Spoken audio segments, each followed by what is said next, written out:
이 공부는 그렇게 머리 쓰면 자꾸 뒤로 퇴보를 해요. 그 마음 있잖아요. 마음에서, 자기 마음에서 정말 찐하게 이렇게 마음에서 나는 대로, 그렇게 마음에서 나가고 싶잖아요. 그러면 이제 나오는 거지. 마음에서 나가고 싶으면. 아, 요렇게 하는 게 빠르겠다, 요런 생각은 금물. 그거는 자기 공부를 더디게 만드니까, 거꾸로 가게 만드니까. 참 우리가 세상에 살 때도 진심, 마음 이런 걸 중요시 하잖아요.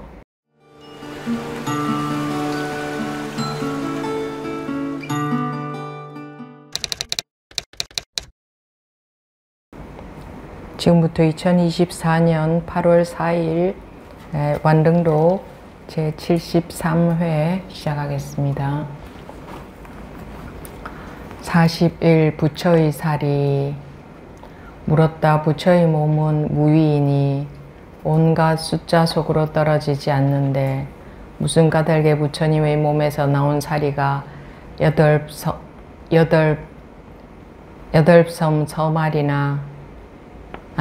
섬 너말이나 되었습니까? 황벽이 말했다. 그대가 이와 같은 견해를 낸다면 다만 가짜 사리만 볼 뿐 진짜 사리는 보지 못한다. 물었다. 사리는 본래 있는 것입니까? 다시 쌓은 공훈입니까? 황벽이 말했다. 본래 있는 것도 아니고 공훈도 아니다. 물었다. 만약 본래 있는 것도 아니고 또한 공훈도 아니라면 무슨 까닭에 열애의 살이라는 잘 정제되고 다듬어진 부처님의 뼈가 늘 남아 있습니까? 황벽이 이에 목소리를 높여 꾸짖으며 말했다. 그대가 이러한 견해를 내는데 어찌 선을 배우는 사람이라고 하겠는가? 그대는 허공에 뼈가 있는 것을 본 적이 있는가? 모든 부처의 마음은 큰 허공과 같은데 무슨 뼈를 찾느냐? 물었다. 지금 사리를 보고 있는데 이것은 무슨 법입니까? 황벽이 말했다. 그대의 망상하는 마음 때문에 사리를 보는 일이 있는 것이다. 물었다. 스님에게도 사리가 있습니까? 있다면 꺼내 보십시오. 황벽이 말했다. 참 사리는 보기 어렵다. 그대가 10손가락으로 수미산을 움켜잡아 부수어 먼지로 만들기만 하면 참사리를 볼 것이다. 무릇 선에 참여하고 도를 배우는 이라면 모름지기 어디에서든 마음을 내지 않을 수 있어야 한다. 분별심을 잊기만 하면 불도가 융성할 것이고 분별한다면 마군이 융성할 것이다. 결국 얻을 법은 티끌만큼도 없다. 네, 여기까지 보겠습니다.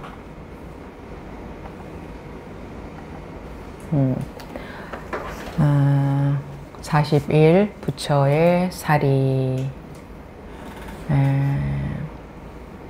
물었다.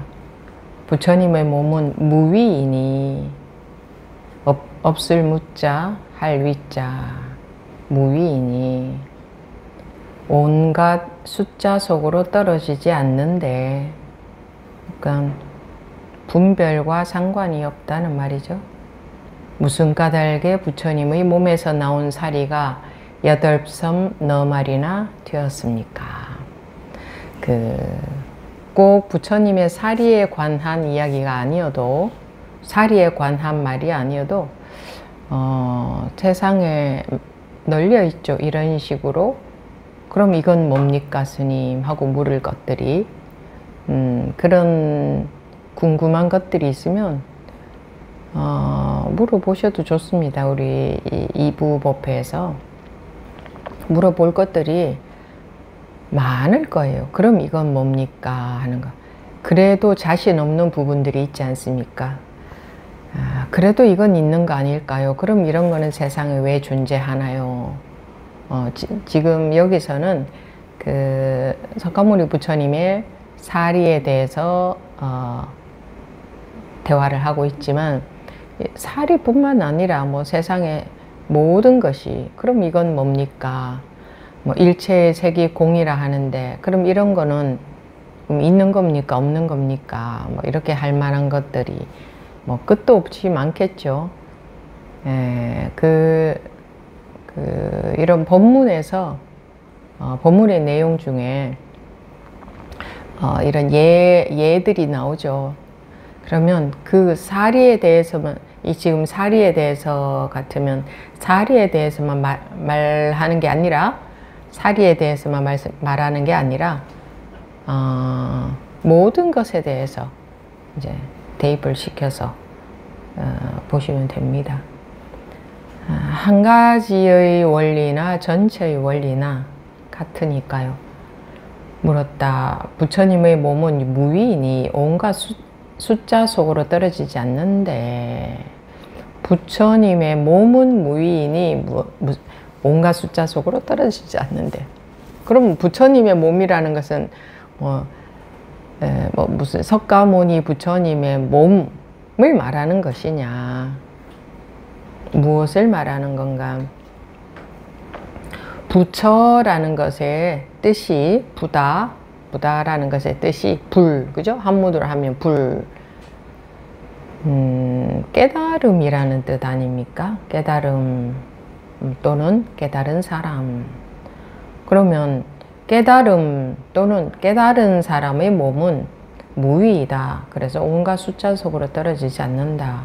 그럼 여기서 말하는 몸이라는 게 이 고기 덩어리 육신을 가리키느냐? 그게 아닙니다. 모든 법문은 일체의 모든 법문은 마음에 관한 법문이라고 말씀드렸죠. 네. 모든 법문은 마음에 관한 법문입니다. 물질에 관한 법문은 없습니다. 크게 봤을 때 물질도 마음에 들어간다고 볼 수가 있죠. 모든 법문은 마음에 관한 법문이기 때문에 법문을 볼 때 물질적으로 이해를 하시면 안 됩니다.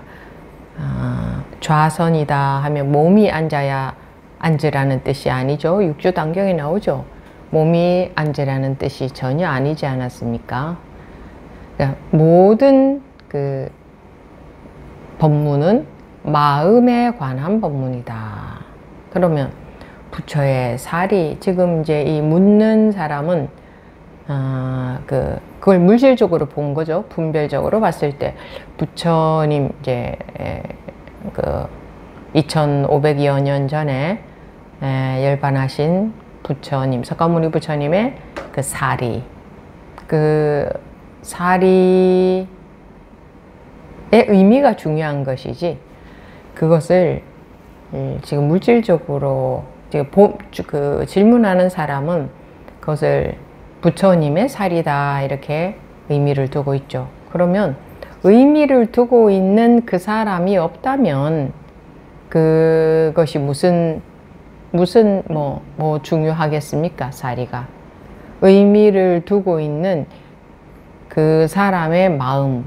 그러니까 우리가 평소에 항상 마음을 쓰고 사니까, 그리고 누구나 마음이 있으니까 이 마음이라는 것을 하찮게 봅니다. 보면 사람들이 자기 마음이라는 것을, 그리고 또 하찮게 보는 이유가 자기 마음이 자기 마음에 안 들 때가 훨씬 많죠. 그러니까 마음에 들지 않는 자기의 마음이 어떻게 보면 대부분이라고 할 수 있죠. 그 정도로 자기 마음이 별로 마음에 들지 않는다는 것은 뭐 그렇게 크고 넓고 뭐 이렇지 않고 그냥 온갖 뭐 욕심, 뭐 시기, 질투, 화, 뭐 그냥 항상 그런 작은 마음 속에 gat혀서 사는 것 같은 느낌이죠. 보통 사람들이. 그러다 보니까 자기의 마음의 힘이, 마음의 크기가 끝도 없다는 것을 모릅니다. 그래서 이제 그 사리를 중요하게 여기는 자기 마음은 하찮은 것 같고, 물질적으로 남아있는 덕가모니 부처님의 그 사리, 그 덩어리, 그거는 굉장히 높고 대단하고 중요하고 어마어마한 힘이 있는 것 같고, 그렇게 여깁니다. 자기 마음을 하찮게 여기기 때문에. 자기 마음이 없다면 그 사리가 어떻게, 그 사리가 존재합니까? 자기 마음이 없으면? 존재해요? 자기 마음이 없으면 사리가 존재하지 않잖아요. 또는 뭐 타 종교인이나 종교가 없는 분들, 불교가 아닌 분들이 봤을 때는 그 사리에 의미를 두겠습니까?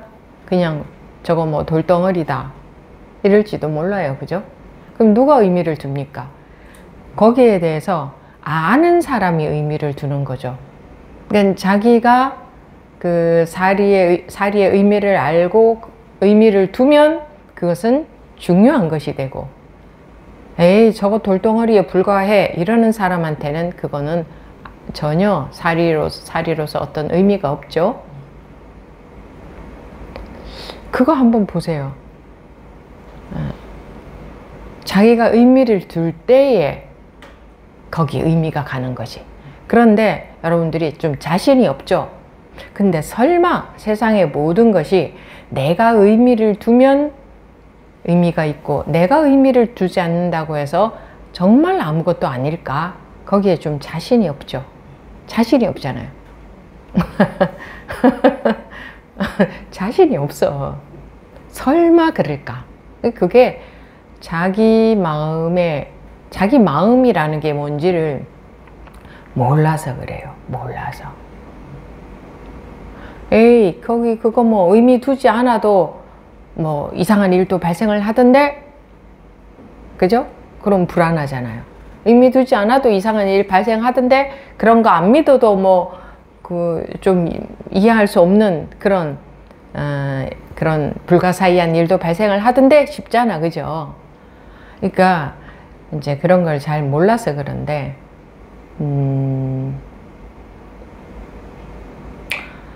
그 간단하게 말씀드리자면, 자기가 왜 그런 이야기 있잖아요. 이 깨달은 사람은 염라대왕도 찾지 못한다. 그런 말도 있죠. 그건 또 무슨 말이냐? 이 염라대왕은 분별되는 것만 찾을 수 있다. 깨달았다는 것은 분별에서 벗어난 거다. 그럼 분별에서 벗어났으면 염라대왕의 눈에 안 보이겠죠? 그죠? 그런 의미죠. 그럼 깨달았으면은 뭐 몸이 안 죽느냐? 그게 아니고, 몸에 관한 이야기는 없습니다. 이 몸이라는, 이 물질이라는 것은 당연히 세상에 그래요. 석가모니 부처님도 돌아가셨고, 다른 타 종교의 뭐 그런 분들도, 성인들도 다 돌아가셨습니다. 그죠? 육신은 그렇게 돌아가시는 것이 정상입니다. 안 돌아가시면 그게 이상한 거지, 고장난 거죠. 그리고 안 돌아가신다는 것은 있을 수도 없고, 그런 일은 없습니다. 그게 정상적인 거예요. 근데 우리가 죽는다고 생각하니까 두렵고, 또 영생이라는 말도 있고 하니까, 왜 영생을 원해서 뭐 좀 이상한 짓을 하는 그런 집단들도 있었잖아요. 그러니까 죽는다고 생각하니까 두려운 거예요. 근데 영생이라는 말도 있는 거예요. 그리고 죽고 난 사후 세계가 궁금한 거예요. 사실 너무 궁금하죠? 죽고 난 뒤가 정말 어떤 건지. 세상에는 온갖 설이 다 있잖아요. 죽고 난 뒤에 이렇다는 설, 저렇다는 설. 야, 죽으면 끝이야. 뭐 사람들이 그렇게 생각하는 사람, 또는 뭐 또 태어나고 또 태어나고 하는 거야 라고 하기도 하고, 또는 죽으면 뭐 좋은 곳과 나쁜 곳으로 딱 나누어져 가지고 살았을 때 어떻게 살았느냐에 따라서 그 영혼이 그쪽으로 가는 거야 이러기도 하고, 그럼 그 영혼이 그쪽으로 간다 그러면 영혼이라는 게 물질이 되잖아요. 갈 수 있는 게 영혼이라면 영혼은 그러니까 뭔가 있는 게 되죠. 물질이 아니라도 뭔가 있으니까 간다 온다 할 수 있잖아, 그죠? 근데 그런 거 생각도 안 하고 그냥 막연하게, 왜냐하면 또 어떤 책 같은 데 보면 왜 이렇게 죽은 사람에게서 영혼이 씩 빠져나가는 것을 대략 뭐 이렇게 그려놨잖아요, 그죠? 뭔가 그려야 되니까. 그러니까 우리가 은연중에 뭔가 이렇게 뭐 연기라든가 뭐 이런 것처럼 보이지는 않지만 뭔가 기운 그런 게 있어서 슈릭 빠져나간 뭐 그런 게 있나 이렇게 생각하는 사람도 있고, 그거 말도 안 돼, 죽으면 끝이야 하는 사람들도 있고. 그러니까 죽음 이후에 대해서 정확하게 나와 있는 것이 전혀 없죠. 그러니까 죽음 이후에 대해서는 객관적으로 가르쳐 주지 못하잖아요. 아무도 객관적인 지금 교육은 안 되잖아요. 어떻다 하고, 그죠? 그게 모른다는 거예요. 모르니까 두려워. 그러니까 이 얘기를 들어보고 믿어지면 그걸 믿고, 저 얘기 들어보고 믿어지면 그걸 믿고, 이제 이러는데, 그래서 뭐 윤회가 있습니까 없습니까? 근데 절에 있다가 보면 윤회가 있습니까 없습니까 라고 묻기보다는 스님은 있다고 믿으십니까 없다고 믿으십니까? 그 절에 오신 분들이 그렇게 묻더라고요. 그렇게 묻는다는 건 뭐예요? 있다 없다는 것을 어떻게 정확하게 스님이 알겠느냐, 어떻게 정확하게 알 수가 있겠느냐. 그러니까 있다고 믿느냐 없다고 믿느냐 이제 이렇게 물어요. 근데 어떻게 믿은들 제 믿음을 여러분들이 뭐 제가 믿는다고 칩시다. 그러면 그걸 여러분들이 또 어떻게 믿어요? 맞는지 틀린지, 그죠? 그러니까 그런 거 다 쓸데없는 질문인 거예요. 물어봤자. 그렇게 해서 해결이 되는 게 아니에요. 자기가 믿는다고 해서 사실이고 안 믿는다고 해서 사실이 아닐 수는 없잖아요. 근데 그게 있다고 보는 사람들은 사후세계가 뭔가가 뭐 윤회를 하든지 뭐 어디를 가든지 그런 게 있다고 보는 사람들은 그 나름대로 근거가 있기 때문에 또 그렇게 보죠. 없다고 보는 사람들은 에이 그런 거 다 헛거야. 그냥 자기 의식 세계 뭐 자기가 어떻게 딱 뭐 어떻게 해서 뭐 자기 의식 세계가 뭐 드러난 거 이렇게 볼 수도 있고, 뭐 그냥 각자가 소견들이 다르죠. 죽음 이후에는 태어나기 이전도 마찬가지고. 근데 그 어느 것도 명확한 게 없죠. 근데 깨우치면 명확해집니다. 모든 게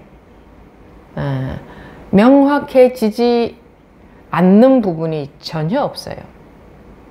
그 어떤 부분도 100% 명확해집니다. 뭐 믿느냐 이런 거 필요도 없습니다. 그러니까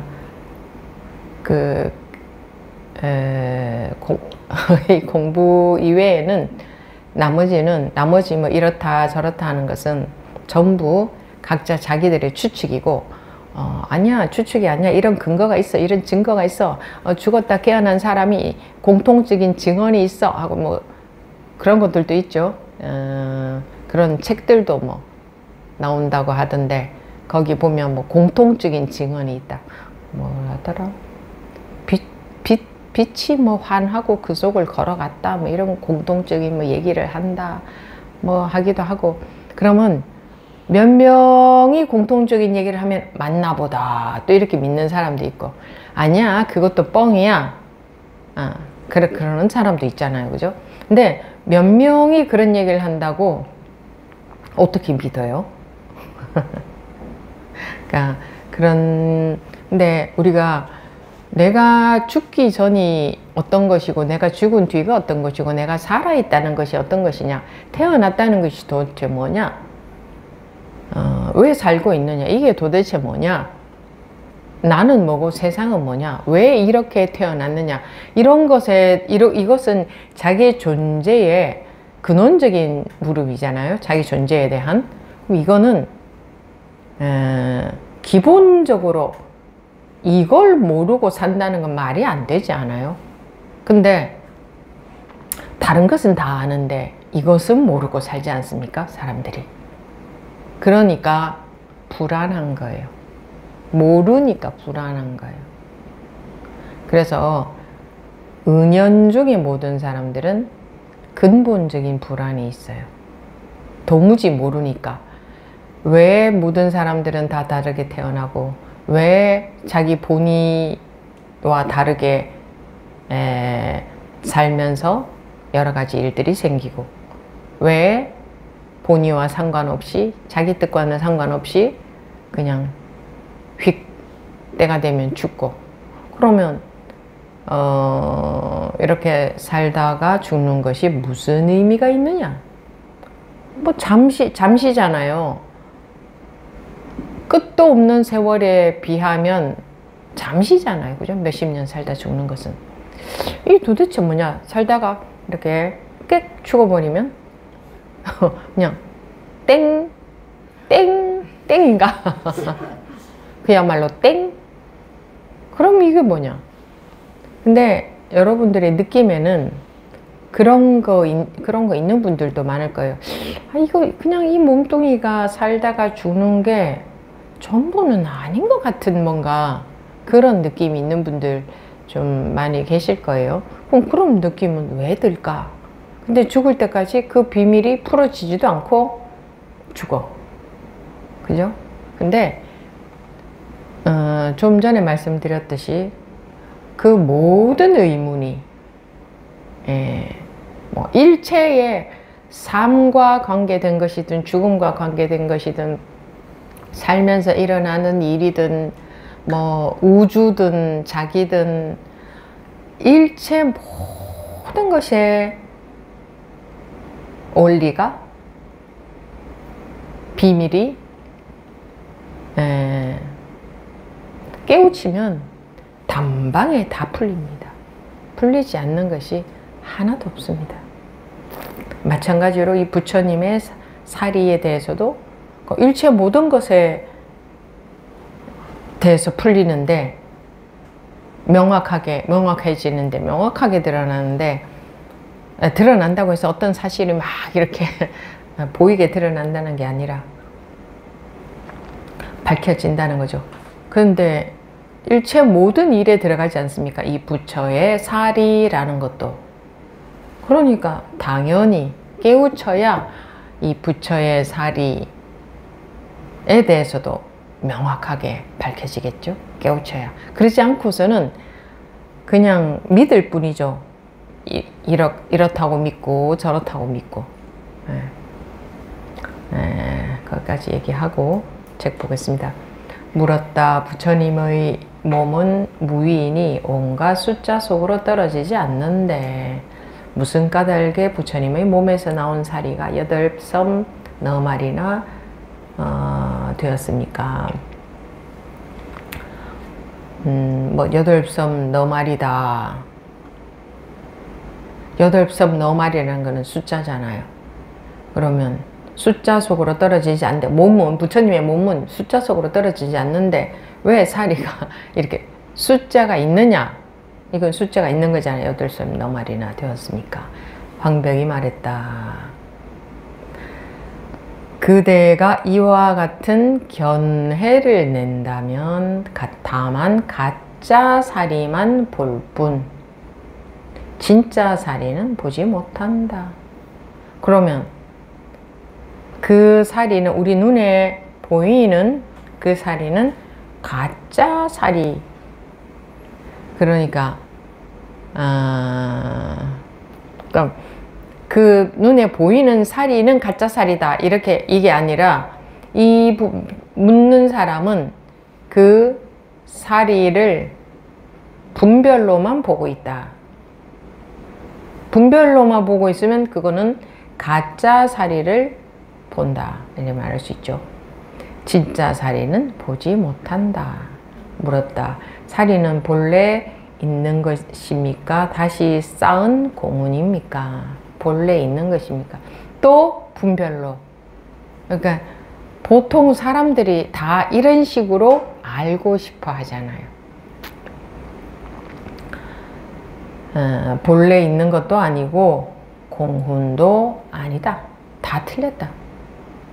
물었다. 다시 물었어요. 만약 본래 있는 것도 아니고 또한 공훈도 아니라면 무슨 까닭에 열여의 살이라는 잘 정제되고 다듬어진 부처님의 뼈가 늘 남아 있습니까? 또 이제 계속 그 분별심 속에서, 아는 것 속에서 생각으로 자기 알을 가지고 묻는 거죠. 황벽이 이에 목소리를 높여 꾸짖으며 말했다. 그대가 이러한 견해를 내는데, 계속 견해로만 묻는 겁니다. 여러분들이 여기 나오셔서 저하고 이제 대화 1대1로 하실 때도 계속 이렇게 견해로만 묻고, 제가 대답을 드려도 견해로 알아듣고, 그러니까 이해한다는 거죠. 이제 많이들 그렇게 하죠. 이것도 마찬가지 아닙니까? 이 내용도. 만약 본래 있는 것도 아니고 또한 공훈도 아니라면 무슨 까닭에 열애의 살이라는 잘 정제되고 다듬어진 부처님의 뼈가 늘 남아 있습니까? 황벽이 이에 목소리를 높여 꾸짖으며 말했다. 그대가 이러한 견해를 내는데, 계속 견해로서 질문하고 있잖아요. 견해를 내는데 어찌 선을 배우는 사람이라고 하겠는가? 어찌 선을 배우는 사람이라고 하겠는가? 선은 견해로는 접근할 수 없다. 그대는 허공에 뼈가 있는 것을 본 적이 있는가? 이제 살이라는 게 석가모니 부처님의 그 육신에서 나온 그 뼈니까, 그러니까 그 뼈에 매달려서 자꾸 얘기를 하니까, 그 질문을 하니까, 그대는 허공에 뼈가 있는 것을 본 적이 있는가? 모든 부처의 마음은 큰 허공과 같은데 무슨 뼈를 찾느냐? 지금 이제 황벽 스님은 마음이라고 했죠. 부처의 마음은. 근데 그 몸에서 나온 뼈, 그 물질적인 뼈에 집착해서 묻고 있죠. 그러니까 분별심으로, 이해로, 아르마리로 묻고, 그러면 이 황벽선사의 대답 또한 지금 아르마리로, 분별심으로, 이해로 받아들이니까 계속 이런 물음이 나오는 거죠.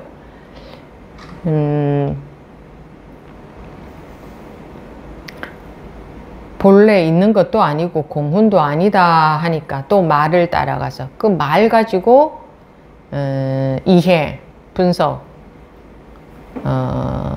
이해하는 거지. 그러니까 알무로 알아듣는 거지. 그러니까 이해로. 공도 아니다 하니까 그 말을 이해하고, 있는 것도 아닌데, 있는 것도 아니고 공훈도 아니라면 무슨 까닭에 열애의 살이라는 것을, 살이라는 잘 정제되고 다듬어진 부처님의 뼈가 늘 남아 있습니까? 말 뜻으로만 계속 이해하니까 황병선사가 대답을 하셔도 그게 거기에 딱 걸려드는 게 아니라, 걸려든다는 것은 그 말 끝에 깨우치는 게 아니라 그것을 말 뜻으로만 이해하니까 계속 이런 질문을 하게 되지 않습니까? 허공에 뼈가 있는 것을 본 적이 있는가? 이런 이제 말 뜻을 떠난, 말 뜻으로 이해할 수 없는 말을 해버리잖아요. 허공에 무슨 뼈가 있습니까? 이제 이해할 수 없는 말을 해버리는 거죠. 허공에 뼈가 있는 것을 본 적이 있느냐? 그럼 아무 말이나 하는 건 아니에요. 아무 말이나 틀린 말을 하는 게 아니라 이유가 있어서 이런 방편의 말씀을 하신 거죠. 허공에 뼈가 있는 것을 본 적이 있는가? 모든 부처의 마음은 큰 허공과 같은데 무슨 뼈를 찾느냐? 그런데 모든 부처님의 마음은 허공과 같다 하면 좀 이해가 되죠. 이해가 되면은 또 그렇게 우리 이해해 버립니다. 부처님의 마음은 허공과 같다고 했잖아요. 이렇게. 그러면 말 따라가면서 이해만 하는 겁니다. 이제 이런 경우에 이건 방편, 뭐 모든 법문은 방편설이니까 방편으로 말씀하셨다 이렇게 말할 수 있죠. 허공과 같은데 무슨 뼈를 찾느냐 물었다. 지금 사리를 보고 있는데 이것은 무슨 법입니까? 하고 또 묻습니다. 황벽이 말했다. 그대의 망상하는 마음 때문에 사리를 보는 일이 있는 것이다. 망상하는 마음 때문에 사리를 보는 일이 있는 것이다. 이게 무슨 말일까? 궁금한가요? 제가 이렇게 말하지 않으면 궁금하지도 않죠. 그냥 듣고 뭐 보고 지나가 버리죠. 왜 그 사리를 모셔놨잖아요. 온 세계에 이곳저곳에 모셔놨는데 그거는 누구나가 볼 수 있는 객관적인 사리인데 존재하는데 왜 그게 망상하는 마음 때문에 사리를 본다고 할까? 그러면 내가 사리를 보고 있는 것은 망상하는 마음 때문이라는 거네. 이게 무슨 말이지? 그러면 사리뿐만 아니라 모든 것을 본다는 것은 내가 망상하는 마음 때문이다. 아니 그렇다고 해서 뭐 깜깜하게 안 보고 또 안 보여야 된다는 게 아니라 사리를 그러니까 그 물질적인 사리를 그것만 사리라고 보는 것은 망상하는 마음 때문이다. 그럼 모든 게 내가 내 자식을 내 자식인 줄만 알고 있는 것은 내 자식으로만 보고 있는 것은 내 망상하는 마음 때문이다. 이 말이 되죠? 내가 나를 나라고만 보고 있는 것은 그렇게만 알고 있는 것은 망상하는 마음 때문이다. 이렇게 되잖아요. 거기에다 무엇을 집어넣어도 다 그렇게 되잖아요. 우리가 가장 중요하게 여기고 있는 나와 내 자식 또 뭐 있어요? 등등등 뭐 끝도 없이 많겠죠. 망상하는 마음 때문에 그렇게 알고 있다. 이게 되네요. 물었다. 스님에게도 사리가 있습니까? 있다면 꺼내 보십시오. 황벽이 말했다. 참사리는 보기 어렵다. 참사리는 보기 어렵다. 그대가 10손가락으로 수미산을 움켜잡아 10손가락으로 수미산을 움켜잡아 부수어 먼지로 만들기만 하면 참사리를 볼 것이다. 이런 식의 이해할 수 없는 말이 그 선불교에서는 많이 나오죠. 이게 황당무계한 소리가 아닙니다. 황당무계 뭐 정신 나간 것도 아닌데 왜 황당무계한 소리를 하겠어요? 이유가 있어서 하는 이야기예요. 그죠? 그러면 저게 무슨 말일까? 왜 저렇게 말을 하는 것일까? 정말 10손가락으로 수미산을 움켜잡아 부수어 먼지로 만들기만 하면 참사리를 볼 것이다. 그러면 가능해요? 10손가락으로 수미산을 움켜잡아 부수는 게 가능한가요? 가능해요? 그러면 어떻게 해야 참사리를 볼 수 있어요? 어떻게 해야 참사리를 볼 수 있을까요? 가능하지 않은데 그럼 참사리는 못 보는 건가? 응? 이거는 못 보지롱 이건가? 그러니까 이거를 본다는 건 말도 안 돼. 못 보는 거야. 이 말인가? 그러면 못 본다 이렇게 말하지. 왜 이렇게 하면 볼 수 있다고 했을까? 황벽 스님 나는 보고 여러분들은 볼 수 없지 이 말인가? 아니잖아요. 그런 말 없잖아요. 이게 참사리는 볼 수 없다고 하지 않았고 보기 어렵다고 했죠. 보기 어렵다는 거는 볼 수는 있다는 말이에요, 없다는 말이에요? 있다는 말이지. 그런데 보기가 어렵다 이 말이지. 근데 수미산을 먼지로 내가 다 부숴 가지고, 열 손가락으로 그냥 손으로 부숴 가지고 그거를 먼지로 만들어야 볼 수 있다. 이건 불가능한 얘기지. 그러면 어쨌든 이렇게 하면 볼 수 있다는 말이죠. 그래도 그럼 어떻게 하면 이렇게 할 수 있나? 이렇게 돼야 되잖아요. 그럼 어떻게 하면 이렇게 할 수 있지? 이렇게 하면 볼 수는 있다는 말이네. 그럼 이게 무슨 말인가?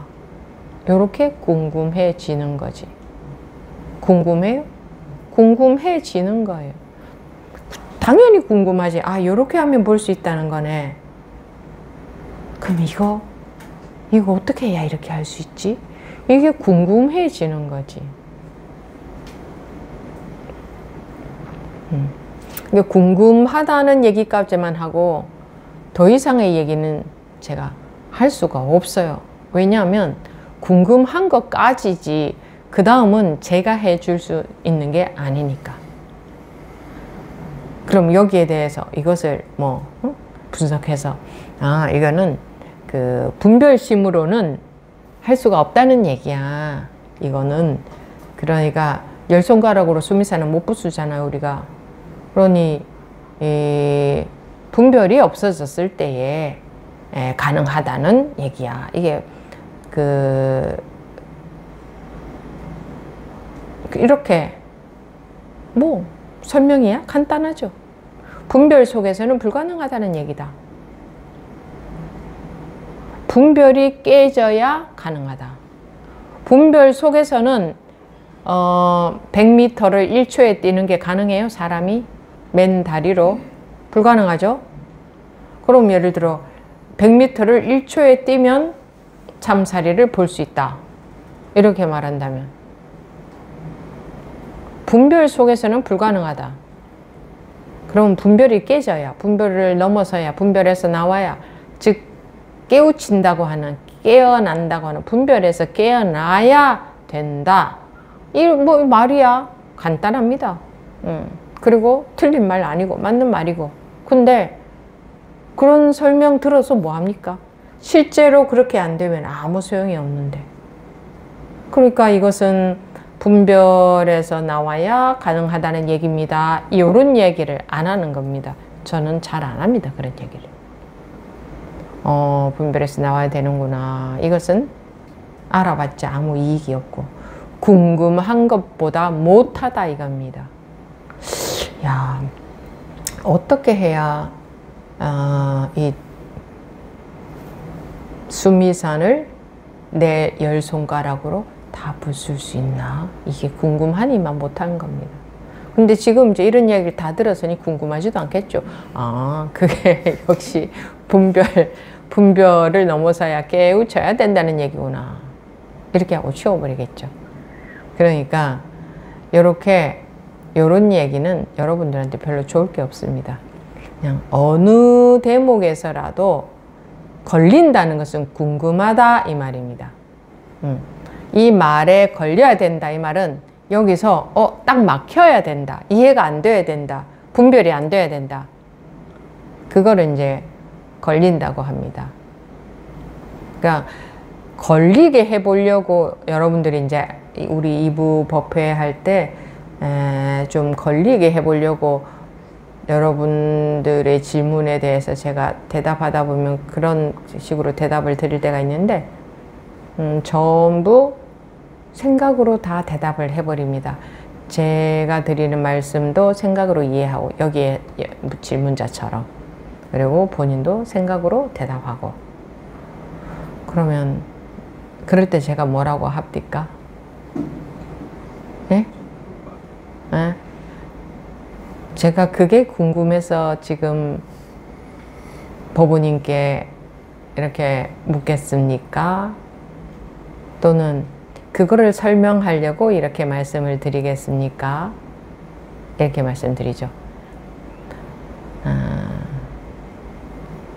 그러니까 딱 그대로 받아들이면 그 순간에 딱 막혀버리게 되거든요. 그 말을 그대로 받아들이면, 그런데 그거를 생각으로 이해해서 이제 딴 대답을 하게 돼요. 그 암 속의 대답.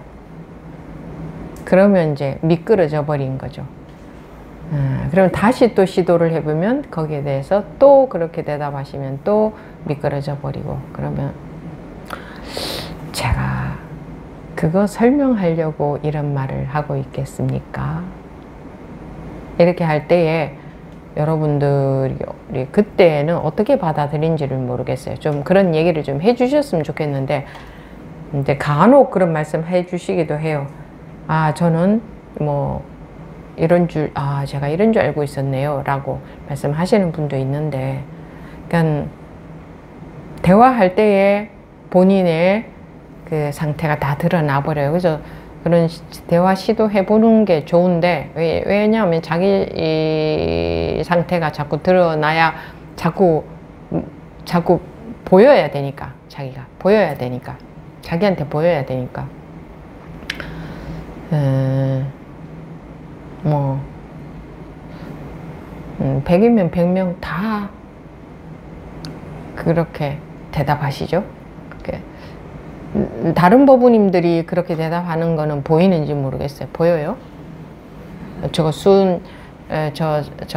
그 이해로서 대답하네 이런 게 보여요?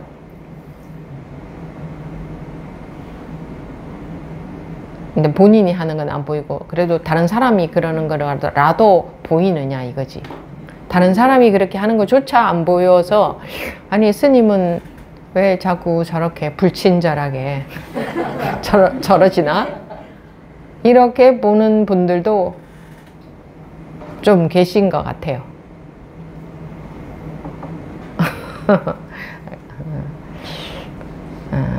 그러니까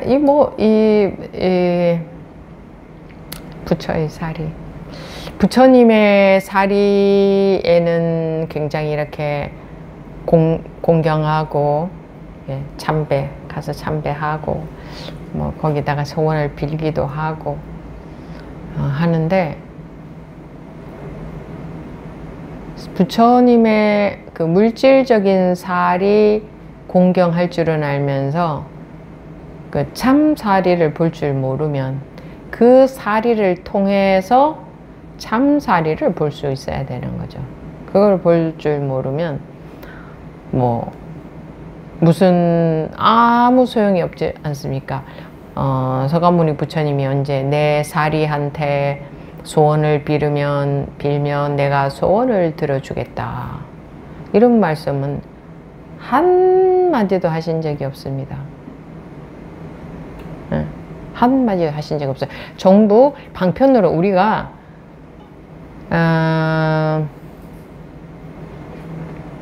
대상을 믿어요. 대상을. 항상 우리 중생들은 대상을 믿죠.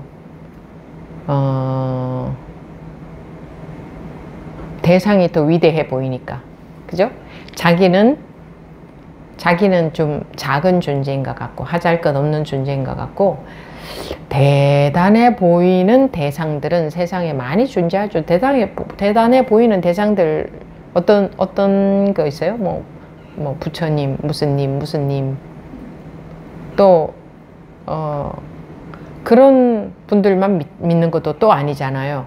뭔가 초인간적인 힘이 있어 보이면 하다못해 돌이나 물이나 나무나 땅, 산, 그런 것도 믿잖아요. 그죠? 뭐 지신, 뭐 물신, 수신, 뭐 산신, 뭐 이러면서 왠지 왜 우리가 보이는 것에 속으니까, 산은 나보다 크잖아요. 일단 산은 나보다 힘이 더 있어 보이죠. 자기보다. 그러니까 그 산이 만약에 요만하면은 그렇게 믿어지겠어요? 산이 요만하면. 근데 크잖아요? 그럼 왠지 힘이 있을 것 같고. 나무도 요만한 풀을 믿는 사람 봤어요? 크고 올해 뭐 몇백 년 됐다는 나무, 그런 데 가서 이렇게 빌지. 그러니까 나보다, 그러니까 뭐랄까, 수명이 길고 오래 살았고 크기도 크고 이러면 나보다는 더 힘이 있을 것처럼, 왜? 우리는 분별에 속기 때문에 나보다 더 크네, 나보다 더 오래 살았네, 이런 거에, 그런 거에 그 앞에서 이제 기가 죽어요. 그런 대상이 더 힘이 있을 것 같은. 그러니까 물 한 그릇은 양은 적은데 어쨌든 물이라는 거니까, 그런 거, 물, 산, 뭐 나무, 흙, 돌도 믿잖아요. 이 돌이 어떤 힘이 있다, 소원을 이루어주는 돌이 있다 그러면 뭐 전국에서 수십만 수백만 명이 가서 또 그 구경하러 가더구만요. 그러니까 돌을 믿을지언정 자기는 힘이 없는 줄 아는 거예요. 그러니 부처님의 사리라고 하면 부처님의 사리가 어떤 힘이 있는지 알아요? 모르잖아요. 근데 막연하게 그냥 나보다는 뭐 어마어마한 힘이 있겠지? 부처님의 사리니까 이렇게 생각하잖아요. 그렇게 생각하는 그 마음의 힘을 한번 보세요. 그렇게 생각할 줄 아는 마음, 그건 누구 마음이에요? 그러니까 그렇게 생각할 줄 아는 마음은 아무것도 아닌 줄 알아. 이렇게 참 보여주고 어떻게 좀 할 수 있으면 좋은데 그럴 수가 없잖아요. 이 자기 마음의 힘은 보여줄 수가 없잖아요. 그러니까 말로 이렇게 해도 안 믿어져요. 그러니까 뭐 마음의 힘이라는 게 내가 원하는 대로 된다 이런 게 아니라 원하는 대로 되는 거, 그까지 그건 별게, 그건 뭐가 중요해요. 원하는 대로 되어봤자 좀 살다가 죽는데, 원하는 대로 다 되어봤자 뭐해요? 살다가 죽는데, 곰새 죽는데. 곰새, 어느 지역에서 곰새라고 하대. 금새를 금방 죽는데, 사는 동안에 내 마음대로 다 되면 그거 뭐해요? 그거 그렇게 해도 좋아요. 그거 너무 허무하지 않아요? 살다가 내 뜻대로 다 되면 죽을 때 더 죽기 싫을 거예요. 더 허무해요. 그렇지 않아요? 여러분들이 돈을 조금 갖고 있다가 없어졌을 때 하고, 온 세상이 다 내 거였다가 없어졌을 때 하고, 그 심정이 어떻겠어요? 여러분들 뜻대로 전부 다 되다가 온 세상이, 그 죽고 싶겠어요? 그러다가 죽을 때의 그 마음 어떻겠어요? 이런 내용은 좀 아무튼 그렇지만, 어떤 나하고 아주 가까운 사람이, 같이 사는 가까운 사람이 너무 세상에 이런 사람 없어, 그런 사람 같이 살다가 돌아가시면 견디지를 못해요. 근데 엄청나게 나를 힘들게만 하던 사람이 같이 살다가 돌아가시잖아요. 그러면 참 허전하기는 해요. 왜냐하면 괴롭히던 것도 없어지면 허전하거든. 굉장히 허전해요. 허전하기는 하지만 한편으로는 그래도 좀 편하긴 편해졌다 이런 마음도 있죠. 근데 너무나 모든 면에서 잘해주던 사람이 사라지잖아요. 그럴 때 심정이 어떻겠어요? 그래서 자식의 경우에 충격이 크죠. 너무 집착하고 있으니까. 그러니까 그런 거를 보더라도 세상에 살면서 내 뜻대로 모든 게 다 되다가 갑자기 죽을 때 다 사라진다. 그러면 사람들 견디기가 더 어려워요. 어차피 괴로움이네. 다 내 뜻대로 살다가 어차피 죽어야 되니까 그때는 결국은 괴로움이네. 결론이 괴로워도 사는 동안 내 뜻대로 되는 게 좋은가? 그렇게 생각하는 사람들도 있기도 하겠네요. 근데 저 같으면 그렇게 했어요. 아무리 내 마음대로 다 되어도 결론이 끝에 가서 괴로운 거, 그거는 저 같으면 하기 싫겠어요. 그거 원하지는 않겠어. 왜냐하면 사는 동안이라는 것은 너무 순식간이니까. 너무 순식간에 지나가니까 결론에 가서 괴로운 게 좋으냐, 끝에 가서. 아니면 사는 동안에 이 괴로움 속에서 이 괴로움의 근원이 드러나서 이 괴로움으로부터 완전히 자유로워져서 이 괴로움 속에서 살면서 그런 공부를 할 수 있지, 이 괴로움 속에서 살지 않으면 그런 공부가 불가능해요. 그러면 사는 동안에는 세월이 짧으니까 뭐 괴로워봤자 어차피 살다가 죽을 날 올 거니까 사는 동안 괴롭더라도 그 속에서 완전히 이 괴로움으로부터 벗어날 수 있는 그 괴로움의 밑바닥이 드러나 버리는 거죠. 그러면 괴로움이 없어진단 말이에요. 그렇게 되어서 사는 게 좋은가? 저 같으면 당연히 후자를 원하겠어요. 여러분들도 그런가? 네. 그래요? 네. 네. 그러니까 뭐 공부하시긴 하시겠지만, 그러니까 이렇게 공부할 수 있는 현실, 그 괴로움이 없으면 우리 안 합니다. 여러분 전혀 괴롭지 않다. 그럼 하겠어요? 모든 사람들이 나를 만족시켜준다. 그냥 힘드는 게 하나도 없다. 그래 공부할 것 같습니까? 그런데 그거 다 놔야 돼. 좋을수록 사람들은 집착을 더 많이 하는데 그거 다 놔야 돼. 결국은 다 놓고 가야 되잖아요. 그러니까 살아있을 때 어떻게든 괴로움이 있잖아. 미래에 대한 불안, 뭐 사람들로 인한 스트레스, 경제적으로 인한 스트레스, 뭐 등등등. 예. 그런 것이 없어질 수는 없어요. 지금 이제 우리나라의 여름에 기온도 조금씩 자꾸 높아지고 있다고 하는데, 이런 거라든가 이제 환경적인 문제, 또는 뭐 현재 우리나라의 정세, 뭐 이런 거 등등등, 이런 것이 뭐 다 없어질 수는 없어요. 모든 조건은 그대로 있잖아요. 노력하면 뭐 조금 더 건강하게 만들 수도 있고, 조금 더 돈을 벌 수도 있고, 뭐 조금 더 마음을 좋게 먹고 살 수는 있겠지만, 그래봤자 사실은 크게 봤을 때는 50부 100부죠. 뭐 그렇게 큰 차이가 나진 않잖아요. 완전히 괴로움으로부터, 불안으로부터 자유로울 수는 없잖아요. 근데 이런 일이 있잖아요. 희한한 게 아니지. 이게 정상인 거지.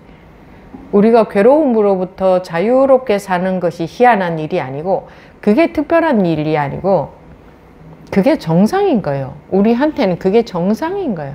우리라는 게 뭐 특정한 사람을 말하는 게 아니라 우리 모두, 누구든지 모든 사람에게는 그게 보통이에요.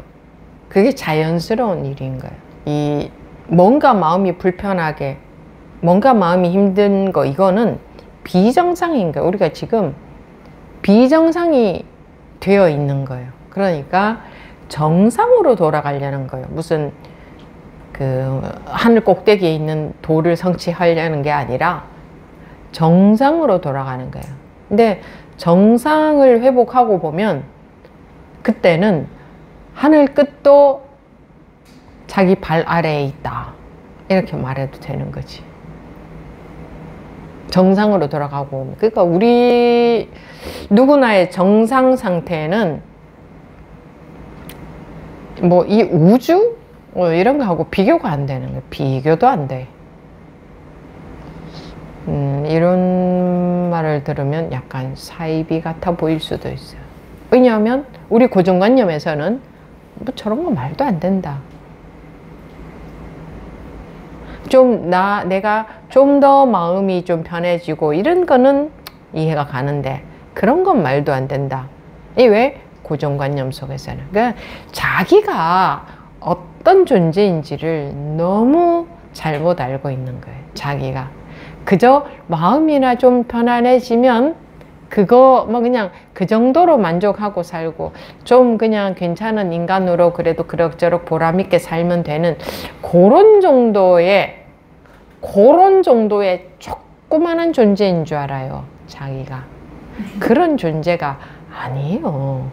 아니야, 그 누구도. 이 공부를 하든 안 하든 마찬가지예요. 그런 존재가 아니야. 근데 그거 모르고 거지같이 살잖아, 우리가. 거지같이. 뭐 이러고 사는 게 거지같이 사는 거지. 자기의 본래 상태로 살지 못하고 이러고 구걸이나 하고 사니까. 구걸하고 사는 거잖아요.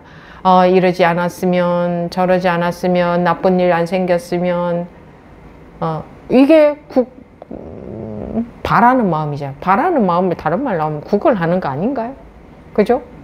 바라는 마음이 없는 사람이 아무도 없잖아요. 그러니까 다 구걸하고 사는 거잖아, 마음속으로. 어디 갖다 빌 데는 없고 어디 갖다 빌면 효험이 있을까 둘러보고, 남들이 우르르 저게 효험이 있다 그러면 또 우르르 따라가서 거기 가서 비는 거지. 불안해서. 그럼 거기 가서 왜 효험이 있어요? 효험이 있다고 믿는 그 마음으로 인해서. 근데 집에서 방에서 빌면 효험이 없을 것 같아. 그러니 효험이 없는 거야. 고생해서 가는 곳에는 더 효험이 있는 것 같아. 왜냐? 내가 고생해서 왔으니까. 우리가 그거를 고생한 만큼 좋은 결과가 있을 것 같은 느낌. 그죠?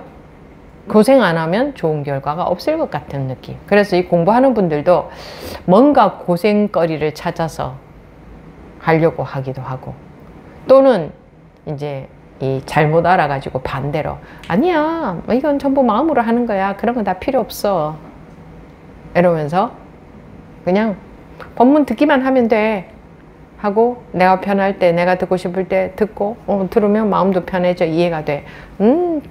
내가 공부가 되고 있구나. 역시 모든 게 그냥 생각에 불과하네. 그렇게만 해도 마음이 이렇게 편안하네. 이게 공부구나. 다 생각이었구나. 이렇게 반대쪽에 떨어지는 사람들은 더 위험해요.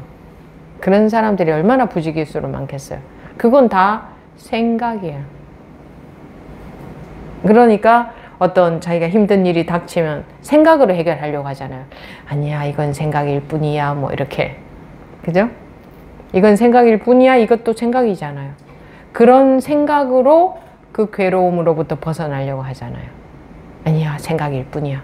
근데 이게 생각일 뿐이야 라는 것, 이건 생각일 뿐이야 하면 그때에 그 괴로움에서는 벗어나져요.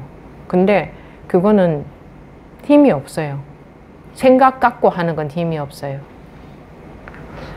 생각하기 이전에 이미 둘 아니게 돼 있어야 돼요. 생각과 상관없이. 생각해서 하는 거는, 결과가 오는 것은 인과가 있는 거죠. 원인과 결과가 있는 거잖아. 생각으로 어떻게 만드는 거잖아. 그거는 불이법이 아니고 이법이에요. 이렇지 해서 이거 생각이지 하니까 가벼워졌다. 이거는 이법이야. 그거는 진리가 아니지. 이법은 진리가 아니야. 불이가 진리인데, 그죠? 근데 그러니까 뭐 살다가 보면 마음이 힘들 때 이것도 생각이지, 뭐 이런 방법도 쓰기도 하겠지만, 그거는 공부가 되는 건 아니다라는 것을 명확히 알고 계셔야 돼요. 절대로 그거는 공부되는 게 아니에요. 공부가 안 되면 힘이 없어요. 생각으로 자꾸 어떻게 하려고 해요. 그건 힘이 있는 게 아니에요. 그래서 방향이 이것도 생각이네, 이렇게 가지 않아야 돼요. 벌써 그러면 방향이 틀려버렸어요. 이것도 생각이네, 이렇게 가면 방향이 틀려버렸어. 왜 사람이 살다 보면 도저히 못 견디면 진통제도 먹기도 하잖아요, 아플 때는. 그러니까 이것도 생각이지, 이건 그냥 뭐 진통제쯤에 해당되겠죠. 먹기도 하겠지만 그거는 공부가 벌써 방향이 반대로 가는 거다. 반대로 가면은 완전히 엉뚱한 데로 가는 거죠. 근데 계속 듣고 또 여러분들이 원할 때는 이렇게 대화로서 점검이 간단한 대화로서 자기도 모르게 점검이 돼요. 제가 무슨 내용으로 이렇습니다. 이러니까 지금 법우님은 이런 상태입니다. 그러니까 앞으로 이렇게 공부하십시오. 이렇게 하는 건 점검이 안 돼요. 근데 그렇게 해드리면 그때 당시에는 네 하고 알아들으니까 기분은 좋겠지만 분별심만 만족되지 점검이 안 돼요. 네, 뭐 나와서 말을 했는데, 스님하고 뭔가 대화를 했는데 도대체 스님이 뭐라고 하는지도 모르겠고 내가 어떻게 해야 될지도 모르겠고 못 알아듣겠다. 이거 괜찮아요. 그게 더 나아요. 네, 알겠습니다. 앞으로 그렇게 열심히 하겠습니다. 이거 제일 안 좋아요. 그거 그렇게 해서는 공부 안 돼요. 그때만 기분이 좋을 뿐이에요. 그러니까 뭐 대화가 뜨뜻미지근하게 도대체 무슨 말인지 모르겠다 하고 끝나는 거, 그게 나쁘지 않다고요. 그러면 또 그게 마음에 궁금해져요. 내가 이렇게 얘기했는데 스님이 분명히 저게 중요한 포인트라서 저렇게 대답을 했을 건데 나는 못 알아듣겠네? 저게 뭘까? 궁금해지겠지.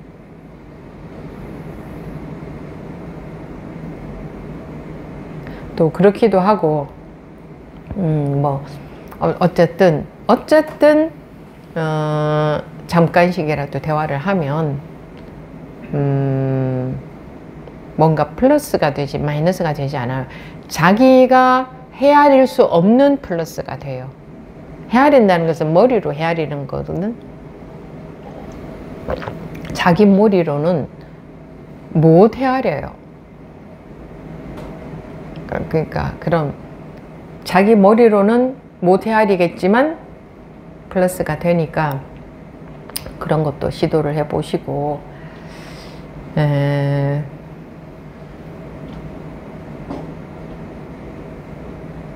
깨닫기란 세수하다 코 만지기보다 쉽다, 이런 말이 있죠. 아주 유명한 말이죠. 그러면 거짓말이면 그런 말이 유명할 수가 없는 거지. 사실이니까 유명하겠죠, 그런 말이. 그럼 그게 왜 사실이지? 그러면 내가 못 깨우치고 있다면 내가 지금 뭔가 엉뚱한 방향으로 가고 있나 보다. 나도 열심히 하고 있는데 뭔가 방향이 틀렸나 보다. 항상 방향이 내가 틀렸나 보다. 방향이 틀렸으면 내가 하던 대로 열심히 계속하면 점점 멀리 가죠. 틀린 방향으로 계속 멀리 가게 되잖아요. 그러니까 방향이 틀렸나 보다 하면 어떻게 돼요? 제자리에 돌아오겠죠. 그러면 방향을, 제자리에 와서 처음서부터 방향을 다시 잡혀야 되잖아. 그죠? 그동안 해온 거, 그런 거 아까워하면 아까워할수록 손해만 봐요. 나 그동안 이런 식으로 열심히 해왔는데 다시 내 자리로 돌아가서 방향이 틀렸다는 것은 그냥 처음부터 다시 한다는 거예요. 그죠? 그 세상의 공부는 처음부터 다시 하려고 하면 앞이 캄캄하겠지만 이 공부는 처음부터 다시 하는 게 제일 빨라요. 처음부터 다시 하는 게 최고예요. 그거 이상 없어요. 그동안 해온 거 다 놓아버리고 다시 처음부터 그건 무슨 말이지? 다시 들어보자. 이렇게 하는 게 최고예요. 무슨 말이지? 항상 저게 무슨 말일까 하는 것은 못 알아듣는다는 거지. 못 알아듣고 저게 무슨 말일까? 이런 게 더 좋은 거예요. 알아들은 게 제가 나쁘다 그랬죠. 알아들으면 알아들은 대로 열심히 실천하려고 할 거거든. 그거 제일 나빠요. 이 법문은 알아듣고 열심히 실천하는 게 아니야. 그러니까 나름대로 알아듣고 열심히 실천을 할 거예요. 대부분은. 네.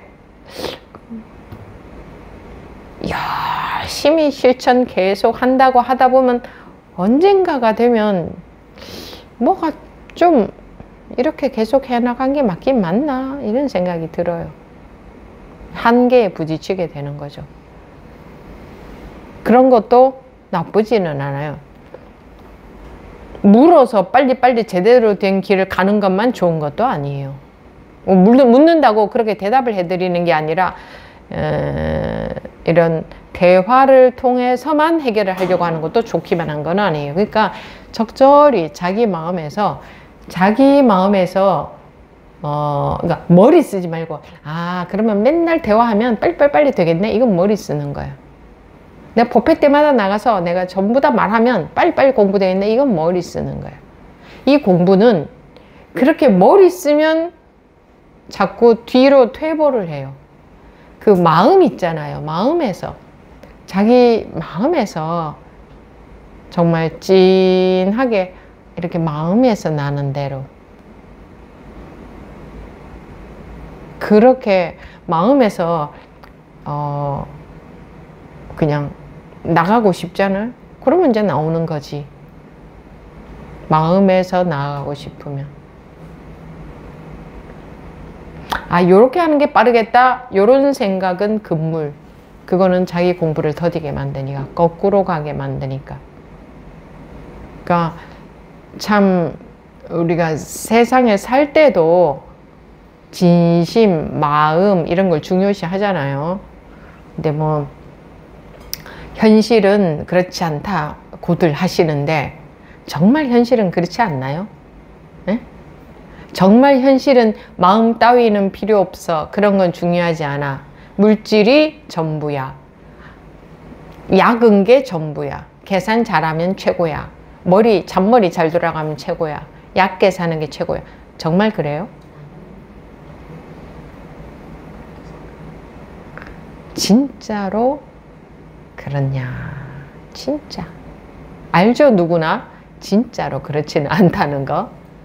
근데 이제 남들이 그렇게 사는 분위기니까 나도 그렇게 안 살면 뒤처질까봐, 손해볼까봐, 잘못 살게 될까봐 이제 어쩔 수 없이 그렇게 사는 거지. 정말 그렇게 살고 싶고 진짜 그렇게 사는 게 진리예요. 이렇게 자신있게 말할 수 있어요. 뭐 공부하러 오신 분들은, 공부에 참여하신 분들은 그렇지 않으니까 공부하시겠지만, 그러니까 우리는 마음으로는 알아요. 근데 남들이 그렇게 사니까 따라가기도 하는데, 이 자기 본래 상태가 회복이 되는 것은, 이 본래 상태라는 것은 뭐라고 하면 좋을까요? 아까 여기도 나왔잖아요. 교재에도. 수미산을 열 손으로 수미산을 자꾸 다 부스러뜨리는 것보다 더 대단한 힘이 있는 게 자기 마음이에요. 누구든. 근데 아르마리에 생각에 갇혀서 그걸 못하는 거예요. 나는 이런 사람이야. 나는 이런 면에는 약해. 난 이런 건 부족해. 나 이런 면에서는 진짜 내가 마음에 안 들어. 나는 이런 많이 못 배웠어. 나는 어때? 이런 거 많이 있죠. 그런 관념 속에 갇혀가지고 꼼짝을 못하는 거예요. 그런데 그렇다 할지라도 그런 사람들도 여기 앉아서 달도 생각하고 별도 생각하고 해도 생각하고 외국도 생각하고, 그건 자유로이 되죠. 나는 이런 사람밖에 못 돼. 나는 화도 많고 불안도 많아. 좋아, 그렇다 칩시다. 근데 그런 사람도 똑같이 여기 앉아서 저기 외국을 생각하면 순식간에 외국이 생각나고, 앉아서 자식 생각하면 순식간에 자식 생각나고, 이 생각은 자유롭지 않아요? 똑같이, 그죠? 그런 거를 하찮게 여기는 거야. 그러니까 그런 것을 대단하게 보게끔 아무도 얘기를 안 해줬어. 그러니까 그런 거는 당연한 거고, 아, 난 이렇게 하찮은 사람이야. 남들보다 뭐 능력도 뭐 어떻고, 뭐 생긴 것도 뭐 못생겼고, 마음도 뭐 좁고, 뭐 어쩌고, 뭐 마음도 더 많이 불안하고, 화도 더 잘 나고, 어쩌고 저쩌고 저쩌고, 그죠? 그런 것들에 굉장히 많이 갖춰져. 뭐 그런 것만 있나요? 끄집어내놓으면 수백 수천 가지 되겠죠. 나는 이렇고 저렇고 저렇고 저렇고 저렇고. 그런 면만 보게 그렇게 배우고 살았잖아요. 그런 면만 보게. 어른들이 그런 면만 보고 야, 넌 왜 그렇게 게으르냐? 야, 너 왜 뭐 이래? 너는 좀 이래. 그런 야, 넌 어떻게 응? 앉아서 그렇게 온 세상을 순식간에 생각할 줄 아냐? 이런가 그런 얘기는 아무도 안 해줬잖아요. 그리고 야, 네 마음은 기가 막히다. 어떻게 순식간에 이 생각했다가 또 다른 생각하는데 시간도 안 걸리냐 그렇게. 이런 건 아무도 얘기 안 해줬잖아요. 어떻게 너는 야, 그 뜨거우면 뜨겁다는 건 너 어떻게 알았냐? 학교에서 배웠냐? 너 춥다고 옷 입는 거 그거 어떻게 할 줄 알았어? 이런 얘기 아무도 안 해줬잖아요. 제가 그랬죠. 전에 아이들 그때는 아이들도 이제 다른 전에 했던 그 아이들 말고 다른 이제 단체 아이들 이렇게 할 때 그 뭐 수련회 같은 거 할 때 이제 쉬는 시간에 화장실 갔다 오라고 했다고 했죠. 제가 근데 화장실 갔다가 온 아이한테 야, 너는 화장실을 어떻게 갔어? 그냥 제가 볼일 보고 싶어서요. 그냥 이렇게 갔어요. 그러니까 그거 너 어떻게 할 줄 아냐? 그러니까 그런 질문 받은 적이 없기 때문에 대답을 못해요, 아이들이. 무슨 뭘 묻지 하고 이제 막 머리가 돌아가는 거지. 어떤 대답을 원하는 거지? 어떻게 해야 맞는 대답을 하는 거지? 이렇게 복잡하게 머리가 돌아가요. 그냥 제가요 그냥 볼일 보고 싶어서요 갔다 왔어요. 이 대답이 안 나와. 왜? 그거는 그런 걸 물을 리는 없다. 뭔가 어려운 것을 물을 것이다. 근데 이제 이렇게 대답을 하게끔 이제 질문을 구체적으로 해가면서 그 대답이 나오게끔 했죠. 그랬더니 아이들이 이제 컨닝이 빠르잖아요. 배우는 게 빠르잖아요. 그러니까 다른 아이들 손 탁 들고 저도 대답할게요. 저는요 이렇게 해서 이렇게 갔다 왔어요. 와, 그래? 근데 넌 어떻게 그런 생각이 들었냐? 그러니까, 그냥 들었어요. 막 이제 저런 식으로 대답하면 되는 거구나 하니까 다 손들고 다. 그리고 그때부터 애들이 얼굴이 굉장히 밝아지는 거예요. 그때까지는 엄마가 수련회 가라고 해서 와서 그냥 막 그러고 앉아 있는 거야 이러고. 그러니까 그야말로 죽 치고 앉아 있는 거야. 그러다가 막 생기가 나고 그때 주제가 창의력이었다고. 창의력. 네가 생각하지 않아도 야, 그게 창의 아니냐? 너도 모르게 창의력이 막 나오잖아. 여기는 아이들이 좀 복잡하게 가는구나. 난 좀 옆으로 사람 없는 데로 이렇게 가야지. 너 어떻게 그런 생각이 나와? 저절로 할 줄 알지 않느냐고. 그거 창의성이에요? 아니에요? 네? 그거 못하면 우리 어떻게 살겠어요? 세상의 질서가 유지가 되겠어요? 우리 생명 유지가 되겠어요? 추우면 옷 입을 줄 알고. 예를 들어서 추운데 참고 있어. 참다가 도저히 안 될 때는 부끄러워도 선생님한테 얘기할 거 아니야. 선생님 너무 추워요. 이렇게. 그죠? 그렇게 할 줄도 알고. 그건 어떻게 할 줄 알아? 그러니까 그런 거를 물어보면 도무지 무슨 대답을 해야 될지를 몰라요. 굉장히 막 어려운 철학적인 대답을 해내야 되는 줄 알아. 이유에 대해서.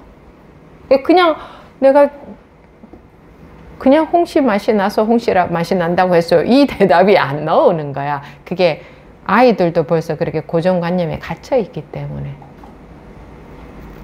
근데 그러니까 이제 신이 나는 거예요. 그렇게 얘기를 해줘요. 왜냐하면 그거는 신나라고 해준 얘기가 아니고 사실이니까.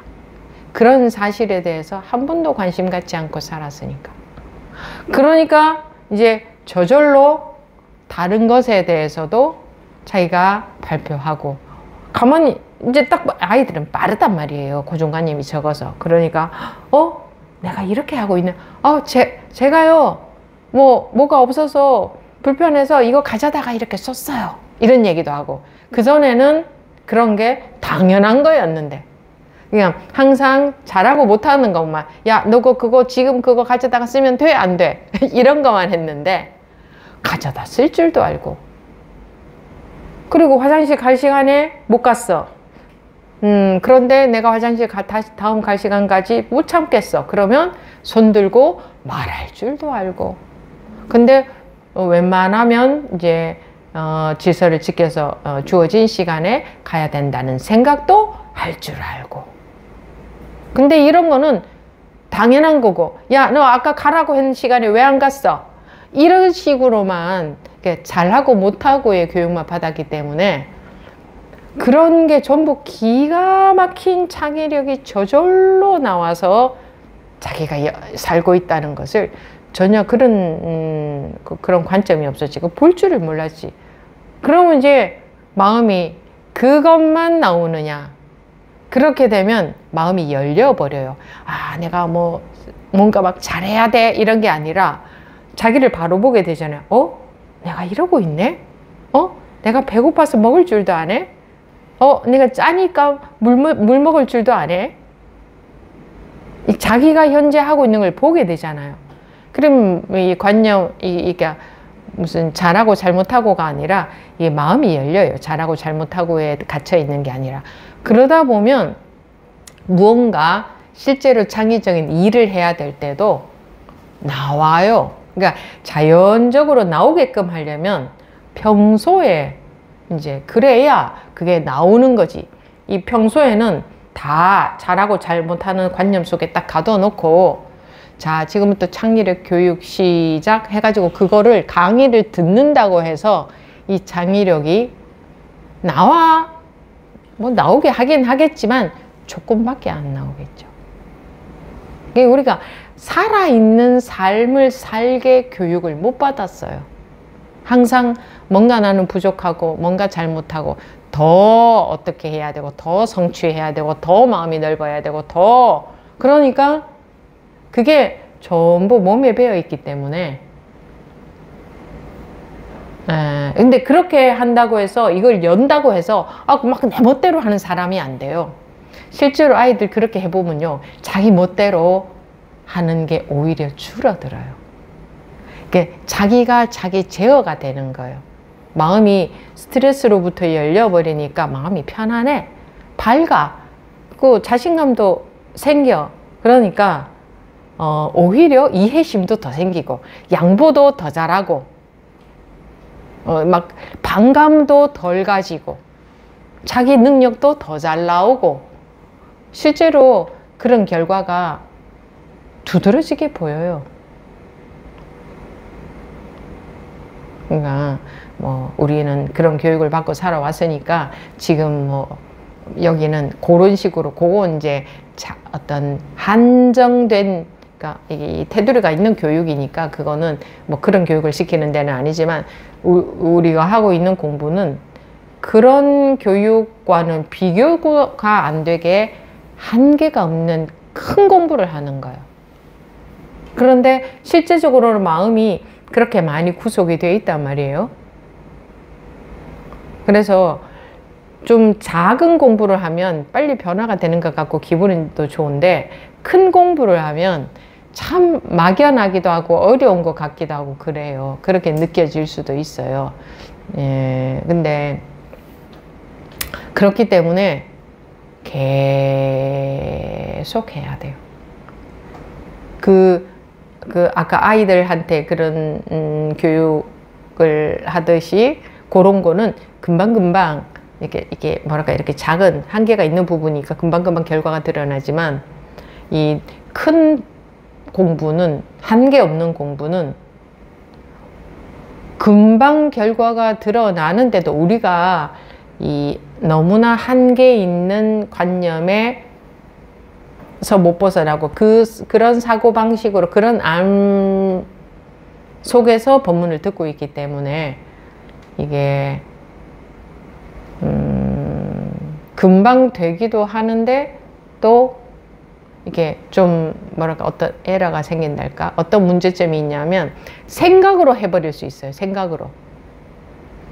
실제로 그런 온갖 그 관념에 구속되어 있는 그런 습관으로부터 실제로 해탈이 되어야 되는데, 실제로 하나라도 실제로 벗어나야 되는데 생각으로 너무 이게 한계가 없이 크다 보니까 생각으로 훅 해버릴 위험성이 커요. 그래서 생각으로 하고 있는지 아닌지도 알기도 어렵거든요. 그러니까 이제 점검도, 그런 의미에서도 점검도 하고 하기는 해야 되죠. 그러니까 오늘의 제목은 부처의 사리였는데, 사리뿐만 아니라 모든 면에서 다 그렇죠. 무슨 말인지는 알아들으시죠? 뭐 사리만 그렇습니까? 모든 게 다 그렇지. 그러니까 공부하실 때 막연하게 하면 생각으로 하기 쉬우니까 한 알의 밥도, 밥알 하나라도 실제로 내 입에 들어가야 되잖아. 그죠? 온 세상의 밥을 생각으로 알아봤자 소용이 없어요. 실제로 내 입에 한 알이라도 들어가야 내가 살잖아요. 이 공부는 그렇게 실제예요. 실제, 현실, 실제, 이거예요. 사상도 아니고 뭐 부처님의 사상, 이걸 부처님이 깨달은 게 뭐냐, 그건 사상은 아니죠. 깨닫고 나서 뭐 어떻게 깨달음이지, 그 사상은 아니죠. 사상은 생각이잖아요. 그러니까 불교가 아무리 대단하고 뭐 위대하고 뭐 크고 어쩌고 저쩌고 한계가 없고 하다고 쳐요. 그래봤자 나한테 실제적인 이익이, 도움이 안 되면 자기한테 아무 소용이 없는 거잖아요. 그러니까 지금, 오늘, 지금 당장 자기가 이 공부 시간에 참여함으로 인해서 결과가 있어야 된다. 자기도 모르게 결과가 있어야 된다. 얘도 법문을 하죠. 이렇게 여러분들이 누가 어디에 걸릴지 모르니까, 걸려야 되니까, 어디에 걸릴지 모르니까 이렇게 해보기도 하고, 뭐 그렇게 해보는 거죠. 그런 방편을 써보는 거죠. 지금 이제 법문 시간 마치고 질의응답 시간에 다시 시작하도록 하겠습니다.